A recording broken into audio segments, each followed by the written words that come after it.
दोस्तों स्वागत है आप सभी का ड्रीम एग्जाम स्टडी में। दोस्तों आज हम सीटेट जुलाई 2024 से 30 क्वेश्चन सीडीपी एंड पैडागोजी के दोस्तों इसमें क्वेश्चन करेंगे, जो पेपर 1 और पेपर 2 के दोनों ही कंबाइंड क्वेश्चन रहेंगे। दोस्तों आइए दोस्तों देखते हैं, बहुत ही ज़बरदस्त क्वेश्चन होंगे आज के। आइए दोस्तों देखते हैं क्वेश्चन क्या है।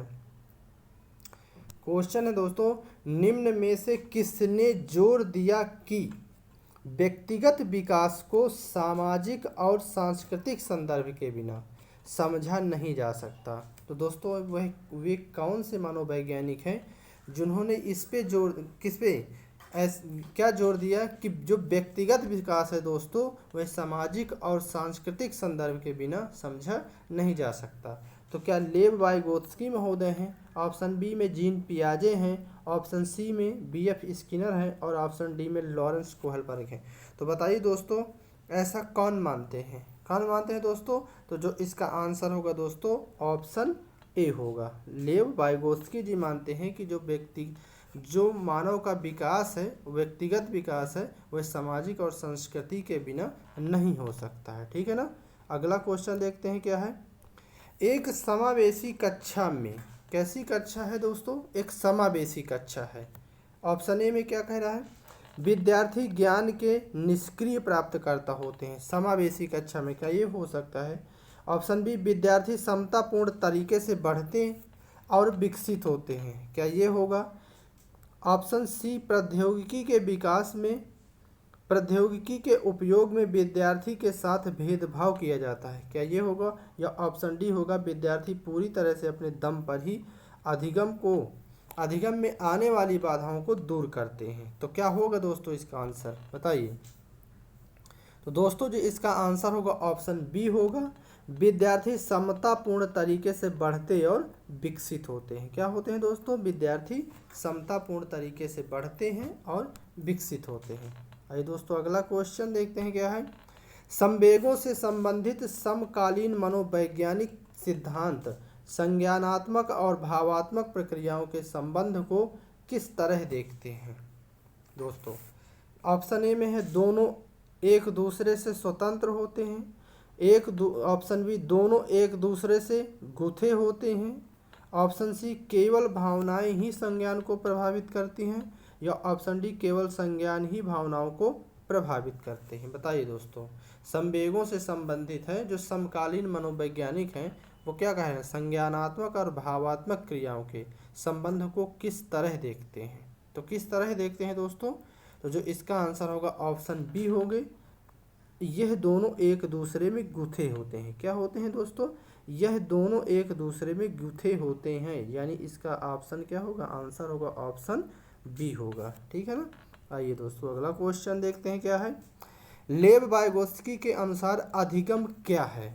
जो लेव वाइगोत्स्की हमारे मनोवैज्ञानिक हैं उनके अनुसार दोस्तों अधिगम क्या है, ज्ञान के निर्माण की प्रक्रिया है। या ऑप्शन बी, ज्ञान प्राप्ति करने की एक निष्क्रिय प्रक्रिया है। या ऑप्शन सी, अभ्यास व दोहराव की प्रक्रिया है। या ऑप्शन डी, उद्दीपन प्रक्रियाओं के संबंध की प्रक्रिया है। तो बताइए दोस्तों इसका आंसर होगा तो क्या होगा दोस्तों इसका आंसर। तो दोस्तों जो इसका आंसर होगा ऑप्शन ए होगा, यह ज्ञान के निर्माण की सक्रिय प्रक्रिया है। क्या है दोस्तों, यह ज्ञान के निर्माण की प्रक्रिया है। क्या, अधिगम। क्या है दोस्तों, अधिगम ज्ञान के निर्माण की प्रक्रिया है, सक्रिय है। ठीक है ना। अगला क्वेश्चन देखते हैं क्या दोस्तों। वाइगोत्स्की के संरचनावाद में किसकी भूमिका अहम है। भाषा की अहम है, परिकल्पना है, स्कीमा का विकास है या इनाम व सजा है। तो क्या होगा दोस्तों, जो वाइगोत्स्की हैं उनके संरचनावाद में किसकी भूमिका सबसे ज़्यादा है। किसकी है दोस्तों, किसकी है। तो दोस्तों इसमें आंसर ऑप्शन ए होगा, जो ऑप्शन ए यानी भाषा की अहम भूमिका है। किसकी दोस्तों, भाषा की अहम भूमिका है। अगला क्वेश्चन देखते हैं।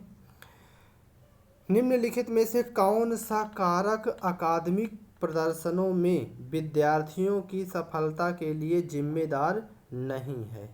ठीक है ना।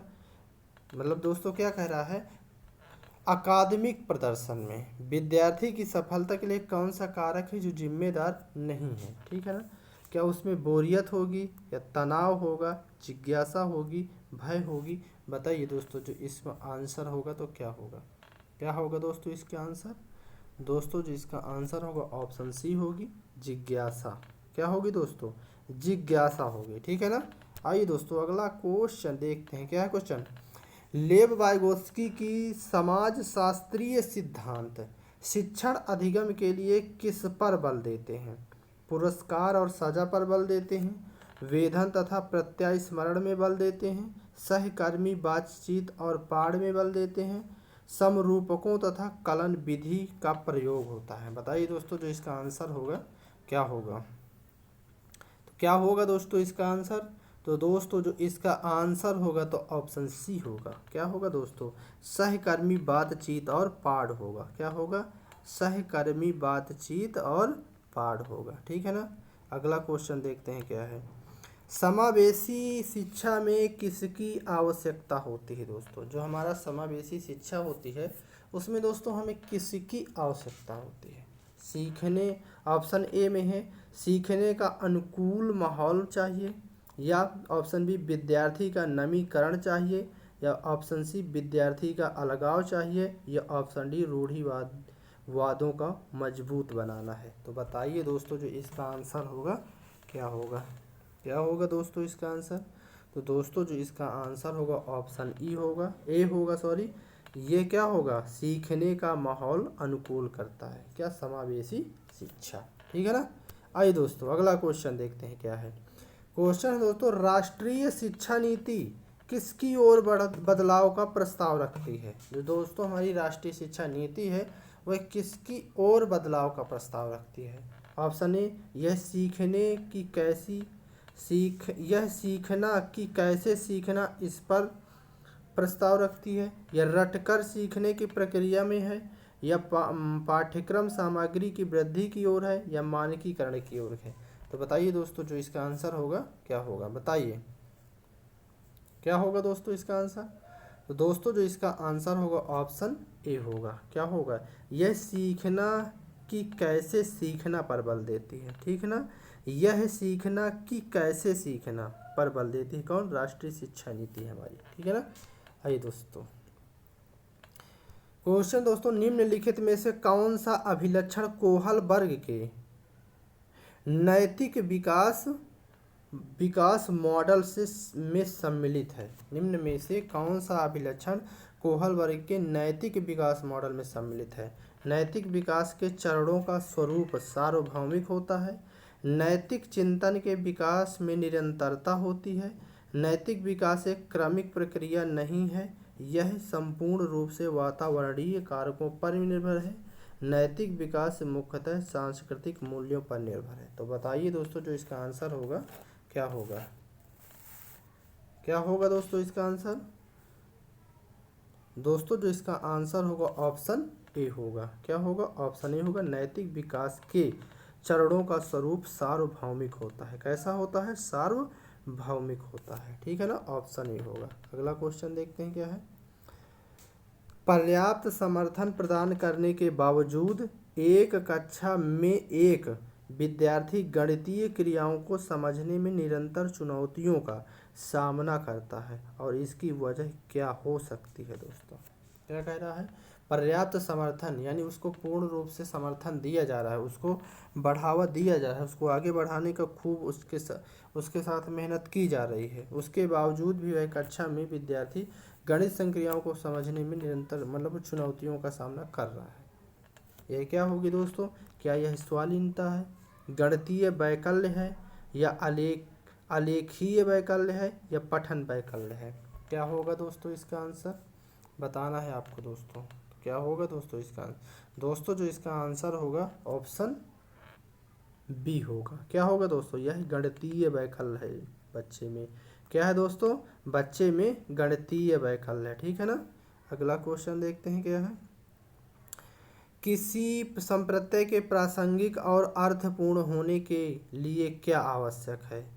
उपयुक्त परिभाषा द्वारा पढ़ाया जाना, बच्चे के जीवन संबंधी सामाजिक परिप्रेक्ष्य से जोड़कर पढ़ाना, पाठ्य पुस्तक से बच्चे की कॉपी ज्यों का त्यों लिखना, या अच्छे से रट लेना ताकि विद्यार्थी प्रतियोगिताओं में हिस्सा ले पाए। क्या होगा दोस्तों इसका आंसर? दोस्तों इसका आंसर क्या होगा?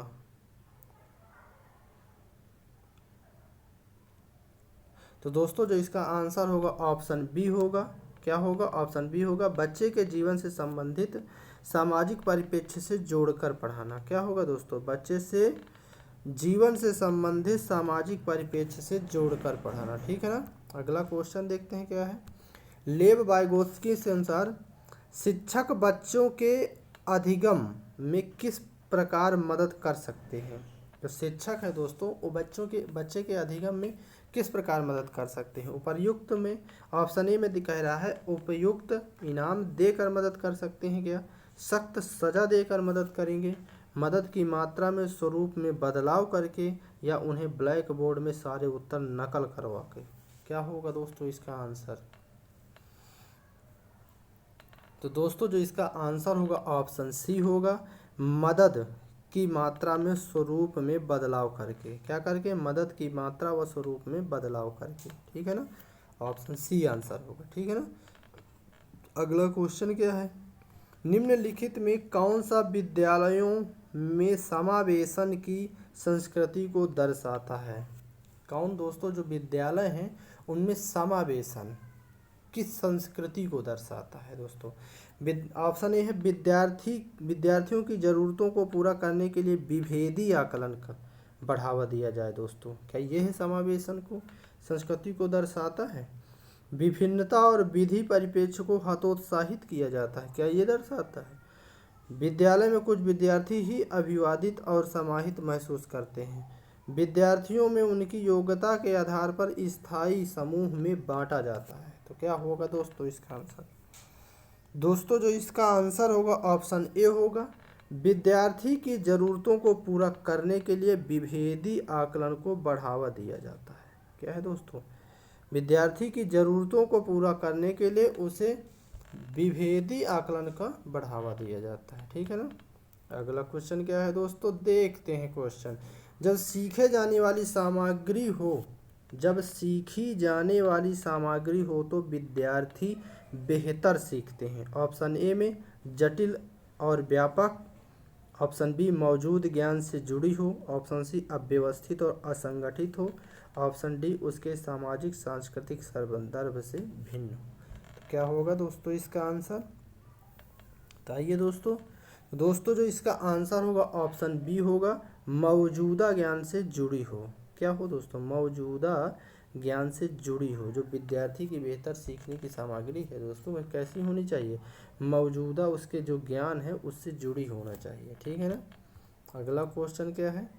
समीपस्थ विकास के क्षेत्र का संप्रत्यय किसने प्रतिपादित किया है? जो दोस्तों समीपस्थ विकास का क्षेत्र है यानी इस नियम को किसने दिया है दोस्तों? क्या जीरोम ब्रूनर ने दिए हैं, डेविड ऑसवेल ने दिया है, या रॉबर्ट एम गेने ने दिया है, या लेव वाइगोत्स्की ने दिया है? समीपस्थ विकास का क्षेत्र बताइए दोस्तों। तो दोस्तों जो इसका आंसर होगा ऑप्शन बी होगा, डेविस ऑसवेल। कौन दोस्तों?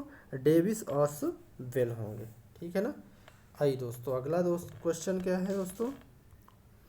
एक बच्चा जो आंशिक रूप से देख सकते हैं उसे, दोस्तों एक बच्चा है जो आंशिक रूप से देख सकता है उसे ऑप्शन ए घर पर ही शिक्षा प्राप्त करने के लिए प्रेरित करना चाहिए। क्या ये होगा? समावेशी शिक्षा हमें भी दर्शाना है, उसे एक अलग संस्थान में रखने की ज़रूरत है। क्या ये होगा? समावेशी प्रावधानों का पालन करने वाले नियमित स्कूल में जाना चाहिए। क्या ये होगा? बिना किसी विशेष प्रावधान वाले नियमित स्कूल में डाल देना चाहिए ताकि उसकी स्थितियों को जोड़ने की क्षमता विकसित हो।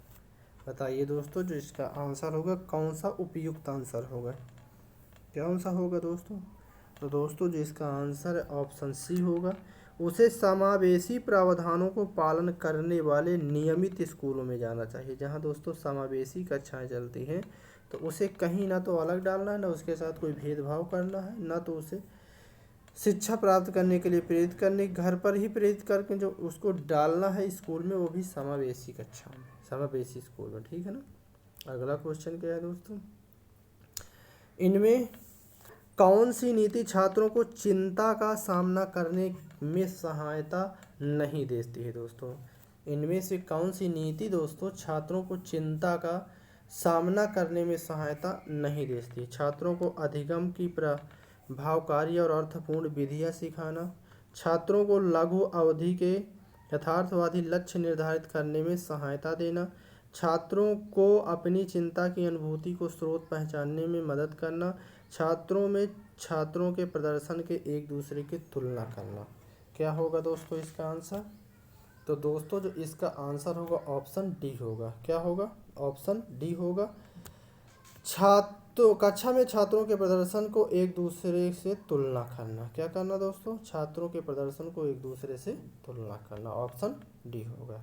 अगला क्वेश्चन देखते हैं क्या है, इनमें कौन सा अध्यापक द्वारा पाठ का उदाहरण नहीं है। दोस्तों पाठ क्या होता है? किसी संकेत देना, अटके हुए कोई विद्यार्थी कहीं पर रुका है, उसको आगे नहीं समझ में आ रहा है तो उसको संकेत देना या वहाँ से आगे निकाल कर ले जाना, वह पाठ कहलाता है। आइए देखते हैं क्वेश्चन क्या क्या।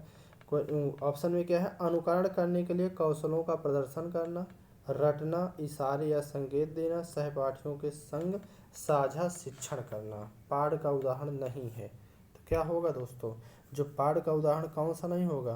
पाठ का उदाहरण कौन सा नहीं होगा? ऑप्शन बी दोस्तों, रटना कहीं भी पाठ में नहीं आता है। रटना कहीं भी पाठ में नहीं आता। ठीक है ना। अगला क्वेश्चन देखते हैं क्या है, एक संरचनावादी कक्षा में निम्न में से किस पर महत्व दिया जाना चाहिए। एक संरचनावादी कक्षा है दोस्तों, ये 4 ऑप्शन में से इन कौन से ऑप्शन है जिसमें महत्व देना है। ऑप्शन ए संकल्पनात्मक या मूल्यांकन में, संरचनात्मक मूल्यांकन में, एक आयामी मूल्यांकन में या मानकीकृत एवं एक समान मूल्यांकन में। बताइए दोस्तों जो इसका आंसर होगा क्या होगा?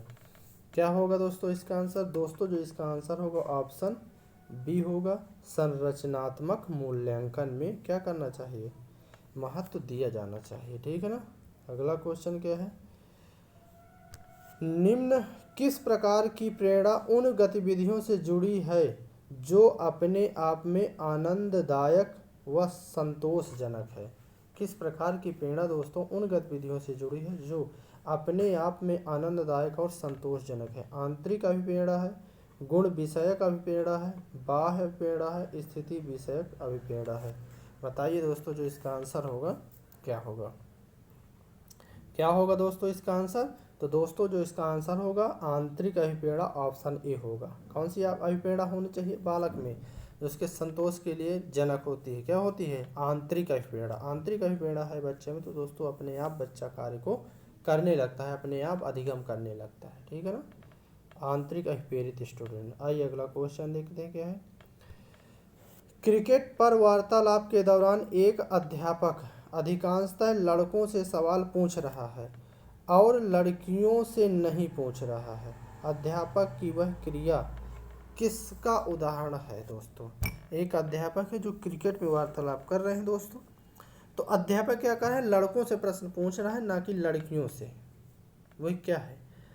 ऑप्शन ए जेंडर सशक्तता है, जेंडर पक्षपात है, जेंडर प्रासंगिकता संबंधता है या जेंडर धमकी है। तो क्या होगा दोस्तों इसका आंसर? बताइए आप लोग क्या होगा? तो दोस्तों यह जेंडर पक्षपात है कि लड़कियों से क्वेश्चन ना पूछना, लड़कों बस से क्वेश्चन पूछना। दोस्तों यह क्या कहलाता है? यह एक जेंडर पक्षपात है। ठीक है ना। अगला क्वेश्चन देखते हैं, बच्चों में सृजनात्मकता को किस प्रकार सुसाध्य किया जा सकता है। दोस्तों सृजनात्मकता को किस तरह सरल और उनके उपयोग के लायक किया जा सकता है। ऑप्शन ए में अन्वेषण को प्रोत्साहित करके, अध्यापक केंद्रित शिक्षा शास्त्र द्वारा या लगातार अभ्यास दोहराकर, केवल अनुकरण द्वारा। तो दोस्तों जो इसका आंसर होगा तो क्या होगा बताएंगे आप लोग? क्या होगा दोस्तों इसका आंसर? दोस्तों जो इसका आंसर होगा ऑप्शन ए होगा, अन्वेषण को प्रोत्साहित करके। क्या करेंगे हम? अन्वेषण को प्रोत्साहित करके। ठीक है ना। अगला क्वेश्चन देखते हैं क्या है, समस्या समाधान कौशल को किस प्रकार बढ़ाया जा सकता है। समस्या समाधान कौशल को किस प्रकार बढ़ाया जा सकता है दोस्तों? ऑप्शन ए उपकरणों और सामग्रियों के परंपरागत इस्तेमाल पर ध्यान देकर। ऑप्शन बी समस्याओं को मानक प्रारूप प्रस्तुत करके। ऑप्शन सी समान समाधानों के वैकल्पिक तरीकों को मानकर।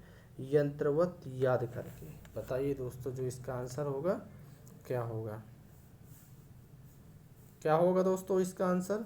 दोस्तों जो इसका आंसर होगा ऑप्शन सी होगा। क्या होगा दोस्तों आंसर, ऑप्शन सी होगा, समाधानों के वैकल्पिक तरीकों को मानकर।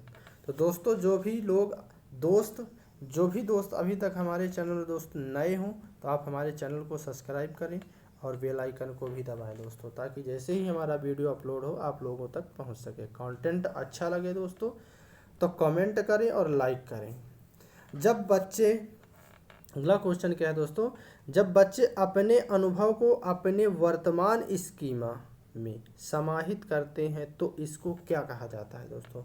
जब बच्चा दोस्तों अपने पूर्व अनुभवों को अगली स्कीमा में समाहित करते हैं दोस्तों तो यह क्या कहलाता है, हमको ये बताना है। क्या यह आत्मसातकरण कहलाता है, समायोजन कहलाता है, केंद्रीयता कहलाती है, संरक्षण कहलाता है। क्या होगा दोस्तों इसका आंसर, बताएंगे आप सब लोग दोस्तों। तो दोस्तों इसका आंसर जो होगा क्या होगा, तो दोस्तों यह क्या कहलाता है, यह आत्मसातीकरण कहलाता है, आत्मसातीकरण कहलाता है दोस्तों। जब बच्चे अपनी पूर्व अवधारणा को नई अवधारणा की स्कीमा में जोड़ते हैं तो यह क्या कहलाता है दोस्तों, यह एक आत्मसातीकरण कहलाता है। ठीक है ना। अगला क्वेश्चन क्या है, निम्नलिखित में से कौन सी शैक्षणिक प्रणाली अत्यधिक दृष्टिबाधिता से जूझते हुए विद्यार्थी के समावेशन हेतु प्रभावशाली नहीं है। दोस्तों एक दृष्टिबाधित स्टूडेंट के लिए वह कौन सी प्रणाली है जो उसके लिए प्रभावशाली नहीं है, उसके लिए सही नहीं है दोस्तों। प्रत्यक्ष और स्पष्ट रूप से बोलना व पढ़ना होगा, 3 आयामी नक्शे और चार्ट होंगे, ऐसी किताबें और बोर्ड जिनमें छुआ और महसूस किया जा सकता हो, दृश्यात्मक प्रस्तुतिकरण देने के लिए कंप्यूटर का उपयोग करना। बताइए दोस्तों जो इसका आंसर होगा तो क्या होगा, क्या होगा दोस्तों इसका आंसर। तो दोस्तों जो इसका आंसर होगा ऑप्शन डी होगा, दृश्यात्मक प्रस्तुतिकरण देने के लिए कंप्यूटर का उपयोग करना। दोस्तों वह एक दृष्टिबाधित स्टूडेंट के लिए कोई मतलब की चीज़ नहीं है, वह देख ही नहीं सकता, तो आप चाहे कंप्यूटर में दृश्य चलाएं, चाहे चित्र चलाएं, चाहे जो चलाएं, उसके कोई काम के नहीं है। जबकि किताबें और बोर्ड जो छुआ और महसूस किया जा सके उसके लिए वो सब 3 आयामी नक्शे और चार्ट उसके काम के होंगे, प्रत्यक्ष स्पष्ट रूप से बोलना और पढ़ना होगा। ठीक है ना। अगला क्वेश्चन देखते हैं क्या है, पियाजे के संज्ञानात्मक विकास सिद्धांत के अनुसार प्रतिवर्तिता किस क्रिया को उल्टे क्रम में कर पाने की संचरण बुनियादी उपलब्धि है। दोस्तों पियाजे के संज्ञानात्मक विकास के सिद्धांत के अनुसार प्रतिवर्तिता किस क्रिया को उल्टे क्रम में कर पाने की संचरण की बुनियादी उपलब्धि है। संवेदी गामक चरण है, पूर्व संक्रियात्मक चरण है, ऑप्शन सी मूर्त संक्रियात्मक चरण है, ऑप्शन डी औपचारिक संक्रियात्मक चरण है। बताइए दोस्तों क्या होगा इसका आंसर। तो दोस्तों जो इसका आंसर होगा ऑप्शन सी होगा, यह एक मूर्त संक्रियात्मक चरण है दोस्तों। कैसा है यह एक मूर्त संक्रियात्मक चरण है, ऑप्शन सी होगा। ठीक है ना। आइए क्वेश्चन दोस्तों, नीता सभी प्रकार के जानवरों, पौधों, धातुओं और खनिजों की पहचान और वर्गीकरण कर सकती है। जो दोस्तों एक नीता है वह क्या करते हैं, जानवरों, पौधों, जंतुओं और खनिजों आदि का वर्गीकरण कर सकती है। हावर्ड गार्डनर के बहुबुद्धि सिद्धांत के अनुसार वह कौन सी बुद्धि का प्रदर्शन कर रही है दोस्तों। क्या नीता में अंतर्वैयक्तिक बुद्धि है, या प्रकृतिवादी बुद्धि है, या भाषाई बुद्धि है, या अंतर्वैयक्तिक बुद्धि है। बताइए दोस्तों नीता में कौन सी बुद्धि है, कौन सी है दोस्तों। तो जी इसका ऑप्शन दोस्तों क्या होगा, आंसर होगा दोस्तों यही, उसके नीता के पास प्रकृतिवादी बुद्धि है। कैसी है दोस्तों, प्रकृतिवादी बुद्धि है। ठीक है ना, ऑप्शन बी होगा आंसर में। ठीक है ना। आइए अगला क्वेश्चन देखते हैं क्या है, राष्ट्रीय शिक्षा नीति के अनुसार अधिगम होना चाहिए, विषय वस्तु अभिमुखी होना चाहिए, पाठ्य पुस्तक केंद्रित होना चाहिए, प्रयोगात्मक होना चाहिए और व्यवहारात्मक होना चाहिए। बताइए दोस्तों जो राष्ट्रीय शिक्षा नीति के अनुसार अधिगम है वह कैसा होना चाहिए। तो दोस्तों जो अधिगम है कैसा होना चाहिए, अधिगम दोस्तों हमारा प्रयोगात्मक होना चाहिए। कैसा होना चाहिए दोस्तों? प्रयोगात्मक अधिगम होना चाहिए। वह कौन दर्शाती है? राष्ट्रीय शिक्षा नीति कहती है कि जो हमारा अधिगम होना चाहिए दोस्तों, तो वह प्रयोगात्मक होना चाहिए। ठीक है ना। आइए अगला क्वेश्चन क्या है। निम्नलिखित में से गतिशील शिक्षा की प्राथमिक विशेषता कौन सी है? जो गतिशील शिक्षा है दोस्तों, उसकी प्राथमिक विशेषता बताना है। Option A, bar bar paper pencil आधारित परीक्षा से अधिगम का आकलन करना, परीक्षा में उच्चतम अंक प्राप्ति पर बल देना, पाठचर्या और आकलन पे लचीलापन, बाह्य उत्प्रेरकों को बार बार इस्तेमाल करना। तो बताइए दोस्तों, जो इसका आंसर होगा क्या होगा? क्या होगा दोस्तों इसका आंसर? दोस्तों जो इसका आंसर होगा ऑप्शन सी होगा, पाठचर्या और आकलन में लचीलापन होगा। क्या होगा दोस्तों? पाठचर्या और आकलन में लचीलापन होगा। ठीक है ना। चलिए, धन्यवाद दोस्तों। जो भी दोस्त अभी तक हमारे चैनल में नए हों, दोस्तों आप सभी लोगों से निवेदन है कि आप हमारे चैनल को सब्सक्राइब करें और दोस्तों बेल आइकन को भी दबाएं, ताकि जैसे ही हमारा वीडियो पड़े आप लोगों तक पहुंच सके। दोस्तों अगर आपको कंटेंट अच्छा लगा हो तो वीडियो को लाइक करें और कमेंट करें। धन्यवाद दोस्तों।